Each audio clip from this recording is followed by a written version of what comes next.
Bonjour à tous, ou rebonjour pour ceux-là que j'ai vu ce matin. Bon, je m'appelle Kélia Pillot, je suis en terminale MELEC. Ça fait 3 ans que je suis dans cette section. Je suis dans une classe où il n'y a que des garçons.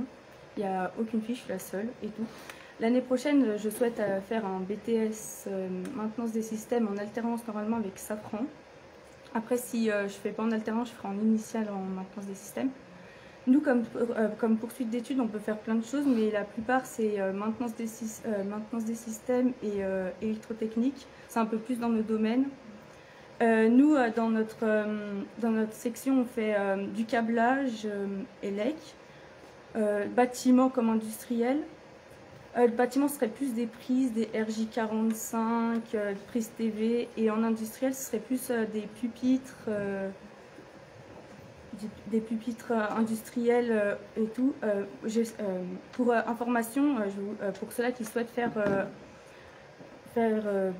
pro MELEC, j'ai fait mes stages à Rexel, c'est une entreprise où ils vendent des objets électriques. Et j'ai fait aussi à Rekena, c'est une entreprise de bâtiment. J'ai fait là-bas pendant mes 2 ans, j'ai fait mon 2e stage et mon 3e, et je crois mon 4e aussi, parce qu'en première, vu qu'il y a eu le confinement, on n'a pas pu faire notre semaine de stage. Et là, cette année, j'ai fait encore à Rekena et à Malo Elec. Malo Elec, c'est plus une entreprise tertiaire et industrielle. Et là-bas, grâce à là-bas, j'ai pu faire ma carte industile, du coup, pour la carte industile pour sécurité, et on allait faire un pupitre là-bas aussi. Du coup, en fait, il y a des liens entre les voilà, il y avait des liens entre des entreprises. C'est chouette. Voilà. C'est pratique. Est-ce que vous pouvez nous en dire plus un petit peu sur le contenu des cours? Comment ça se passe quand on est en bac pro? Alors, quand on est en bac pro, on a, nous, là, en terminale, on a 12 heures d'atelier. Et je ne sais pas exactement combien d'heures de généraux. On est mélangé avec une classe qui sont les teens en nucléaire. En soi, MELEC, c'est métier de l'électricité de ces environnements connectés. En fait, c'est une section électrique. En fait, nous sommes mélangés des fois avec les teens. On est en plus en anglais, en français, en maths. Ça dépend quel cours, en fait. Et en atelier, on n'a jamais été avec les teens parce que c'est pas dans le même domaine. Eux, en seconde, par contre, je peux vous parler vite fait. En seconde, eux, ils ont fait par contre de l'électricité parce qu'ils en avaient besoin ensemble pour les centrales nucléaires. D'accord, parce que teen, c'est quoi déjà Teen, je crois que c'est technicien industriel, initial, technicien. Je ne me rappelle plus exactement, mais c'est plutôt dans le nucléaire. Ok, d'accord. Voilà, ils vont plus dans les centrales. Là, en terminale, ils vont plutôt dans les centrales quand ils font des stages. Ok. On en parlera plus. Oui. Camille pourra en dire un peu plus. Tout à fait. Et donc la pratique, c'est une part importante. Oui, et surtout, je trouve que le truc le plus important, c'est bien de se faire connaître dans l'entreprise. Parce que moi, je sais que grâce à Cogita Rexel, il y a beaucoup d'entreprises qui vont là-bas pour acheter leurs besoins, en fait. Et du coup, ça parlait beaucoup des stagiaires. Et du coup, en fait, quand on parle bien d'un stagiaire, ça donne envie à la personne de prendre le stagiaire. Du coup, c'est comme ça que il y a beaucoup de mes stages, c'est comme ça que je les ai eus, en fait. Ok. Et vous avez eu l'occasion de faire quoi durant ces stages? Mon premier stage, c'était un peu ennuyant vu que c'était plus du rangement, en fait, plus du commerce. Après, en bâtiment, on a fait plus du câblage prise, RJ45, les clims, des choses intéressantes en bâtiment. Et cette année, chez Malo Elec, on a fait un peu de tertiaire qui est aussi la même chose que le bâtiment. En fait, c'est des boulangeries, les écoles et tout. J'ai plutôt fait une boulangerie à Cluny. Et on était allé à Industil pour regarder comment faire pour rénover leurs pupitres. Du coup, je l'ai câblé aussi. D'accord, chouette. Ouais, c'est chouette, c'était très intéressant. Et est-ce que vous pouvez nous parler un petit peu de votre classe? Est-ce que vous êtes la seule fille? Je suis la seule fille dans ma classe. Et comment ça se passe? Au début, je sais qu'en seconde, pendant une semaine au moins, j'étais pas bien. Je voulais pas y retourner parce que je parlais avec personne.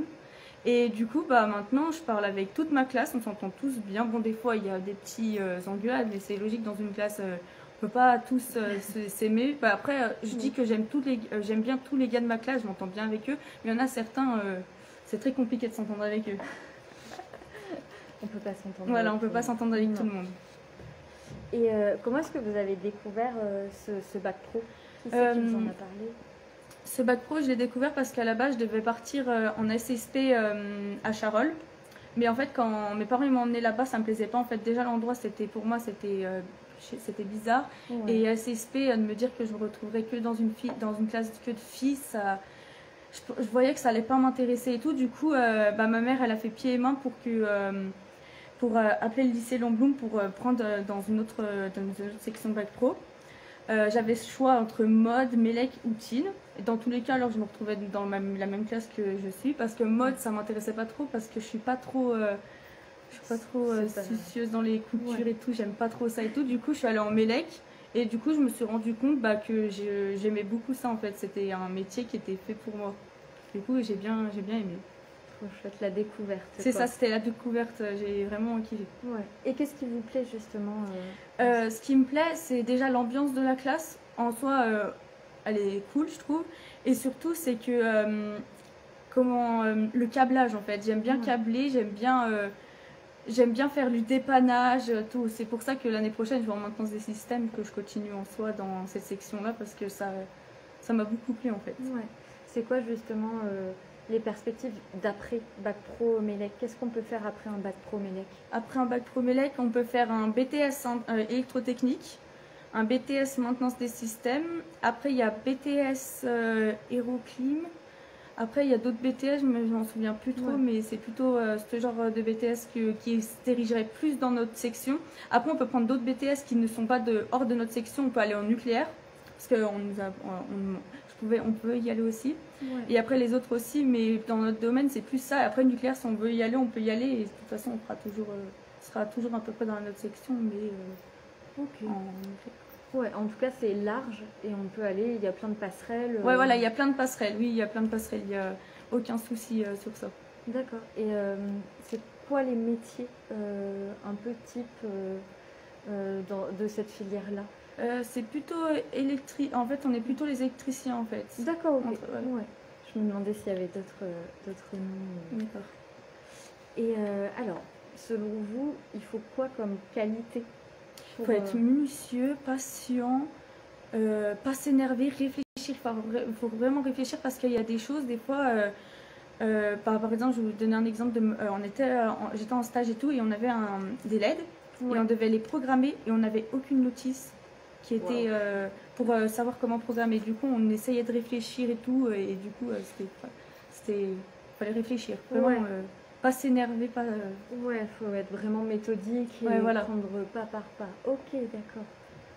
Et est-ce qu'il y a une matière dans laquelle il faut vraiment être très très bonne pour pouvoir rentrer en Mélec? Les maths. Les maths, Les maths. La plupart du temps, il faut être bonne en maths. Après, je ne vais pas dire que je suis une experte en maths, mais il faut quand même être bonne en maths parce que...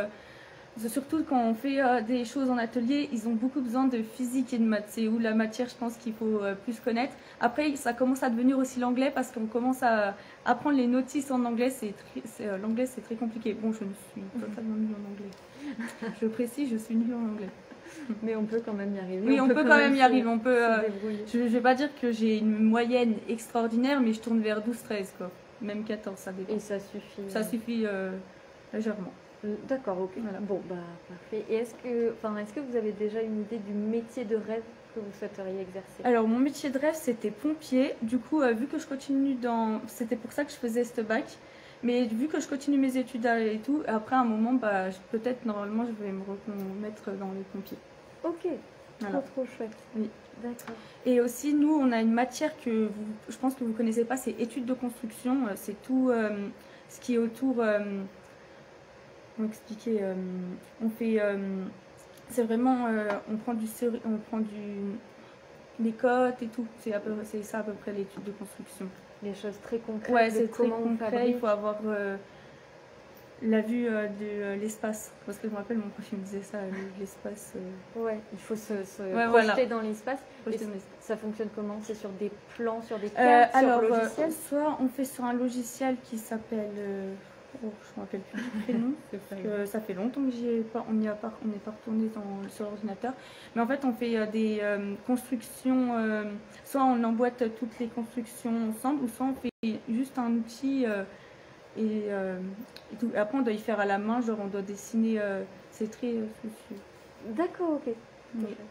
Et est-ce qu'il y a un projet, un moment dans vos stages qui vous a particulièrement marqué, quelque chose que vous souhaiteriez partager, un projet sur lequel vous avez travaillé qui était trop intéressant? Bah, du coup, le pupitre câblage.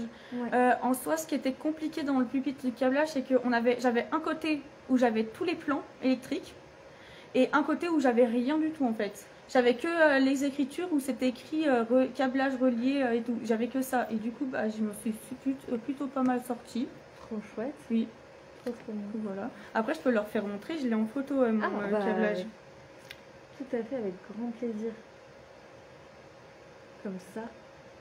Alors, ça peut peut-être te donner une idée plus précise de à quoi ça ressemble. En fait, ça c'est le début de mon câblage. Et en fait, ça se finit comme ça. Là, c'est vraiment très... voilà. Et là, c'était l'autre côté. Là, tout ce côté-là, j'avais tout le plan. Et l'autre côté, j'avais pas du tout le plan, en fait. Waouh. Voilà. Ok. Trop chouette. Est-ce que pour terminer, vous avez un conseil, un message que vous souhaiteriez faire passer? Moi, le conseil que je peux leur donner, c'est que faites le métier que vous aimez. Allez où vous voulez. Ne dites pas, je vais pas faire ce métier-là parce que c'est pour les garçons ou pour les filles. Par exemple, si une fille veut faire Mélec, allez en Mélec. Si un garçon veut faire GA, allez en gestion administration. C'est pas parce que vous serez dans une classe que de gars ou que de filles que peut-être vous n'allez pas réussir à vous intégrer. Juste, surtout si vous êtes dans une classe que de garçons, ne vous laissez jamais marcher sur les pieds. C'est un conseil, c'est juste un conseil comme ça. Ah non, c'est jamais, faut pas. Ouais, vous avez réussi à vous imposer. Oui, je me suis imposée, vraiment. Et maintenant, ça va mieux. Voilà, ça va mieux. Ok, bah, super message, merci beaucoup. De rien.